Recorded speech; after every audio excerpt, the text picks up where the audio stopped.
She was the woman every powerful man wanted, and the woman who walked away from all of them. At the height of 1980s Hong Kong cinema, Cherie Chung was everywhere. Magazine covers, box office hits, the undisputed beauty icon of an entire generation. Men didn't just admire her, they pursued her openly. Pelé, the most famous footballer on earth, proposed to her at first sight. Andy Lau publicly called her the ideal wife. Jackie Chan fell for her so deeply that it nearly destroyed her career. And then, at the very peak of her fame, she disappeared. No scandal forced her out. No decline pushed her aside. Cherie Chung didn't fade away. She chose to leave. She walked away from stardom, from power, from endless admiration, and from a future that most actresses would sacrifice everything to keep. For more than 30 years, she never returned. No comebacks, no interviews chasing relevance, just silence. Today, at 65, she lives alone, far from the spotlight that once revolved around her. The woman who rejected legends, who refused to trade her dignity for protection, now exists only in memories and old films. To some, her life looks tragic. To others, it looks brave. But the truth sits somewhere in between. Why did a woman with unlimited options choose isolation instead? Was it love? Or the cost of refusing to compromise herself in an industry built on compromise? And when the world stopped watching, what did that freedom really leave behind? This is not a story about a fallen star. It is a story about what it costs to walk away when everyone expects you to stay. Long before Cherie Chung became the most desired woman in Hong Kong cinema, her life was shaped by restraint, responsibility, and survival. She was born in 1960 into a modest family with 4 siblings, where comfort was never guaranteed and stability depended on constant effort. As the eldest child, she learned early that childhood was a luxury. While others dreamed freely, she learned to calculate, to endure, and to carry weight quietly. Her parents ran a small tailor shop, and income rose and fell with the seasons. There were no safety nets. Every decision mattered. To help her family survive, Cherie began working while she was still very young. She apprenticed in the tailor shop, sold goods at markets, and took promotion jobs at shopping malls. These were not stepping stones toward fame. They were acts of duty. She did not see herself as special. Beauty at that point was incidental, something she carried without realizing its value. Yet to those around her, it was impossible to ignore. Even in simple clothes, standing among strangers, she drew attention effortlessly. Her mother noticed before anyone else. In a household where survival depended on opportunity, beauty did not feel like vanity. It felt like potential. Cherie's mother carefully dressed her, photographed her, and displayed those photos in the tailor shop, initially as a way to attract customers. Passers-by stopped, stared, and asked questions. The shop became known not just for its work, but for the girl in the photographs. Without intending to, her mother had turned her daughter into a living advertisement. Those images eventually reached the hands of a talent scout, and in that moment, Cherie's fate quietly shifted. To the industry, her face represented everything Hong Kong cinema desired at the time: purity, elegance, and an almost untouchable femininity. To Cherie, however, the offer felt intrusive rather than exciting. She had no ambition to become famous. The spotlight promised pressure, judgment, and exposure, things she had spent her entire life avoiding. All she wanted was a simple future, one without noise or constant scrutiny. But once again, responsibility overruled preference. Her mother believed that this beauty was not meant to remain hidden, that it could lift the entire family out of uncertainty. With hesitation and obedience rather than hunger for fame, Cherie Chung entered the Miss Hong Kong pageant in 1979. She was untrained, uncomfortable on stage, and unfamiliar with performance. She stumbled, made mistakes, and failed to win the crown. Yet, paradoxically, she left the competition more visible than anyone else. The public didn't remember the winner, they remembered her. This early chapter defined everything that followed. Cherie Chung did not enter the entertainment world chasing applause. She entered it carrying obligation. Fame arrived not as a dream fulfilled, but as a path chosen for her, one she would walk with discipline rather than desire. And that difference between wanting the spotlight and merely enduring it would later shape the most controversial decision of her life, knowing exactly when to walk away. When Cherie Chung officially stepped into Hong Kong cinema, the industry quickly understood what it had found. She was not merely beautiful, she was unavoidably magnetic. Her presence on screen felt effortless, almost accidental, as if she were never trying to impress the camera. In an era obsessed with glamour and artifice, that natural quality made her stand out immediately. Directors didn't have to shape her image, the audience did it for them. Her early roles revealed something rare. Despite having no formal acting training, Cherie displayed an instinctive understanding of emotion and restraint. She did not overperform. She allowed silence to speak for her. Opposite established stars like Chow Yun-fat, her elegance softened even the most hardened male characters. Their on-screen chemistry felt authentic enough to blur the line between fiction and reality. Soon, they became the most beloved screen couple of the era, and box office success followed naturally. But admiration came with a cost. As Cherie's popularity soared, the industry reduced her to a symbol rather than a person. She was labeled Hong Kong's most beautiful woman, a title that brought fame while quietly stripping her of depth. Every performance was judged through the lens of appearance. Every role reinforced the same narrative: desirable, gentle, idealized. Awards eluded her not because of a lack of talent, but because beauty had already defined her too completely. She was celebrated, yet rarely taken seriously. The public's affection intensified the scrutiny. Each collaboration sparked rumors. Each close interaction with a male co-star became a headline. Friendship was reinterpreted as romance, professionalism as intimacy. The industry thrived on this ambiguity, allowing speculation to fuel publicity while offering no protection when it turned destructive. Cherie remained silent through it all, refusing to correct gossip or weaponize her private life for attention. Despite repeated award nominations, she never claimed the highest acting honors. Ironically, those losses only increased her commercial value. Producers wanted her because audiences trusted her. Viewers saw sincerity rather than ambition. To them, she wasn't just a star, she was familiar, someone who felt emotionally accessible without ever revealing herself fully. That contradiction made her unforgettable. Yet, beneath the adoration, a pattern was forming. Cherie was admired, pursued, and projected upon, but rarely heard. The industry loved her image, but showed little interest in her boundaries. Each success narrowed her space rather than expanding it. Fame, once a means of survival, was becoming a cage built of expectations she never asked for. And in an environment where visibility often equals vulnerability, the next chapter of her life would expose how quickly admiration can turn into condemnation, especially when a powerful man chooses silence over accountability. The moment Jackie Chan entered Cherie Chung's life, the balance of power quietly shifted. This was no ordinary romance rumor born from a film set. Jackie Chan was already a global name, protected by box office success, industry loyalty, and a carefully maintained public image. When the two collaborated in 1983, his attention toward her was unmistakable. He was attentive, protective, and emotionally expressive in ways that cut through Cherie's natural caution. Unlike the distant admiration she was used to, this felt personal. On set, Jackie Chan treated her differently from everyone else. He guided her patiently, stayed close during long shooting days, and took responsibility for her movements between locations. The gestures were constant, deliberate, and intimate.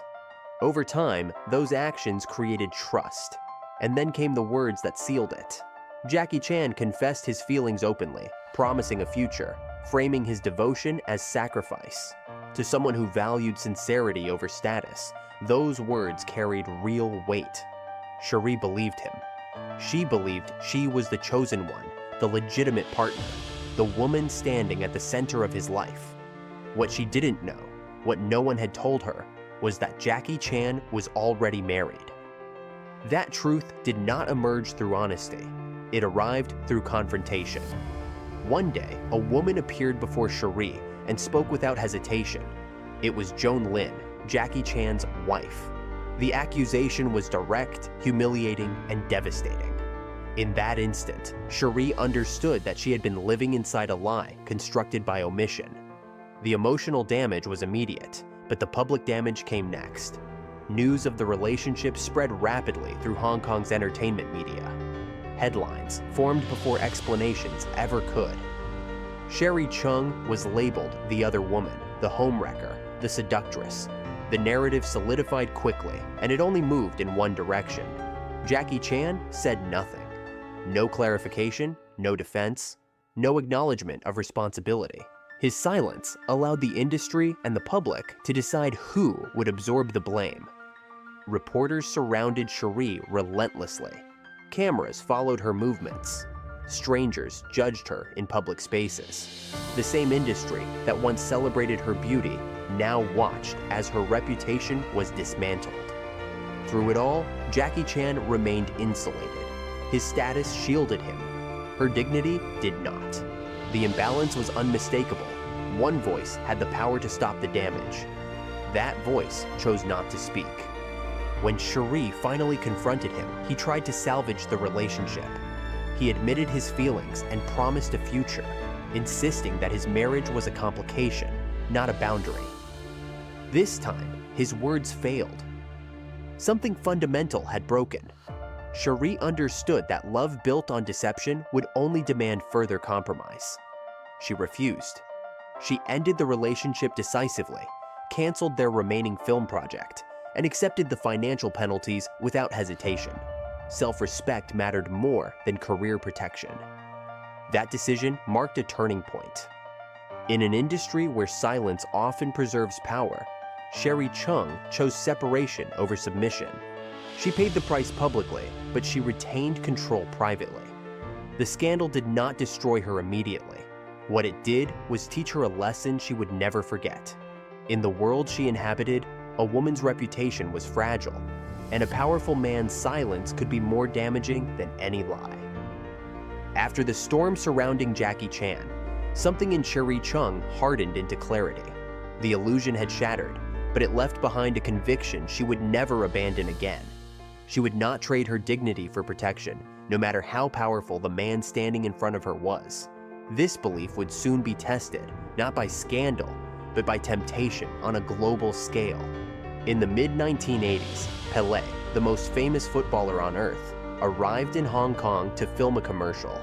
Fame followed him everywhere, and women had rarely ever said no. When he met Cherie Chung, he was immediately captivated. This was not casual admiration. Pelé proposed marriage almost instantly, convinced that wealth, status, and global recognition would be enough. For many actresses, such an offer would have been life-changing. It promised security, prestige, and a permanent escape from the volatility of show business. Cherie's response was simple and absolute. She declined without hesitation, not because she doubted his power, but because she felt no emotional connection. Later, she would explain her decision in a single sentence that stunned many. "I have no interest in soccer." It was not arrogance, it was honesty. To her, love was not something to be negotiated through fame or influence. If it did not feel right, it was not worth considering. Around the same time, Andy Lau, already a rising icon himself, publicly described Cherie as the ideal wife. He admired her gentleness, her emotional intelligence, and her ability to understand others without demanding attention. Yet even his admiration remained at a distance. Cherie's heart had already shifted away from the entertainment world entirely. The men who represented power, legacy, and public fantasy no longer appealed to her. What she wanted was something far less visible. That desire led her to Mike Chu, a businessman completely removed from celebrity culture. He was not a tycoon chasing headlines. nor a star protected by media machinery. He owned an advertising company, lived quietly, and treated Cherie not as an icon, but as a woman. With him, there were no cameras, no strategic appearances, and no expectations to perform. He did not pursue her because of what she represented. He stayed because of who she was. For the first time, Cherie felt safe enough to imagine a life beyond the screen. Not a temporary retreat, but a permanent exit. Fame had given her everything it could, and taken more than she was willing to lose. Mike Chu offered stability without possession, affection without spectacle. Compared to the constant emotional exposure of show business, this simplicity felt revolutionary. This was the moment when Cherie Chung made the decision that would define her legacy more than any film role. She did not slowly fade from the industry. She prepared to leave it entirely, and unlike so many before and after her, she did not leave because she was pushed out. She left because she finally had something worth protecting. In a world that never stopped watching her, Cherie Chung chose a man who didn't watch at all, and in doing so, she began the quiet disappearance that would puzzle audiences for decades to come. When Cherie Chung walked away from the film industry, it wasn't an impulsive escape. It was a calculated decision, made with full awareness of what she was giving up. At the height of her fame, when roles, endorsements, and admiration were still guaranteed, she chose a life that offered no applause. She married Mike Chu quietly, without spectacle or headlines. There was no extravagant wedding, no media circus, and no attempt to turn her private happiness into public mythology. In doing so, she closed a chapter most people would spend their entire lives trying to reopen. One choice defined their marriage more than any other. They decided not to have children. To Cherie, love did not require legacy or extension. Companionship, trust, and shared peace were enough. For a woman who had spent years being projected onto by others, this decision was an act of control over her own future. In 1994, she announced her complete retirement from acting.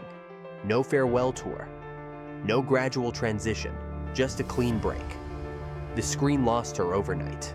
For a time, the quiet life delivered what fame never could. Cherie lived without scrutiny, without rumor, without being reduced to an image. Mike Chu was her anchor, and together they existed outside the machinery that once defined her worth. But life, indifferent to intention, delivered its harshest test years later. In 2006, Mike Chu was diagnosed with late-stage colon cancer. The diagnosis arrived without mercy and left no room for denial. Cherie did not retreat. She became his full-time caregiver, moving through hospitals, treatments, and the slow erosion of hope with the same discipline that had guided her entire life. She searched for doctors, treatments, and alternatives, clinging to the possibility of time. But illness does not negotiate. 1 year later, Mike Chu passed away at their home. The man she had chosen over the world was gone. His death shattered the structure of the life she had built. Cherie withdrew almost completely. She stopped socializing, avoided public appearances, and considered permanent seclusion. The industry she had left behind watched from a distance, unsure whether to interpret her absence as mystery or tragedy. It was friends, not fame, who slowly pulled her back from isolation. A small circle remained, loyal, patient, and present, helping her survive the aftermath rather than escape it. Today, at 65, Cherie Chung lives alone. Not forgotten, but unreachable. Offers to return to the screen have never stopped, yet she has declined them all. She has not remarried. She has not sought replacement or renewal. In her own words, her heart was given once, completely. To love one person fully, she believes, is already more than most people experience in a lifetime. To some, her life looks unbearably lonely. To others, it looks uncompromisingly honest. Cherie Chung rejected power, status, and protection when they demanded silence or surrender. She accepted love, and when it was gone, she accepted solitude rather than reinvention. Whether this is tragedy or freedom depends entirely on how one defines success. And perhaps that is the final truth of her disappearance. She did not vanish because she lost everything, but because she refused to lose herself again. Cherie Chung's story unsettles people because it refuses to fit into a familiar ending. There is no comeback, no redemption arc, no dramatic return to the spotlight. Instead, there is a woman who stepped away at her peak and never looked back. In an industry built on visibility, she chose absence. In a world that rewards compromise, she chose restraint. Some will call her life a tragedy, others will call it romantic. But neither label fully explains what happened. Cherie Chung was not pushed out of the industry. She was not forgotten. She walked away deliberately after learning firsthand how admiration can turn into judgment, and how silence from powerful men can destroy reputations overnight. What she protected was not fame, but her sense of self. Her choices came with a cost. Love gave her peace, but it also left her alone. Freedom removed pressure, but it did not remove loneliness. At 65, she lives quietly, surrounded by memories rather than people, carrying a past that few can truly understand. Yet, she has never tried to rewrite her story to make it more comfortable for others to accept. Perhaps the most uncomfortable question her life raises is not whether she made the right decisions, but whether most people would have had the courage to make the same ones. How many would walk away from power when it demanded silence? How many would give up everything the world applauds for a life that only makes sense to themselves? Cherie Chung did not disappear because she failed. She disappeared because she refused to become something she did not believe in. And in a world obsessed with staying relevant at any cost, that may be the most radical ending of all.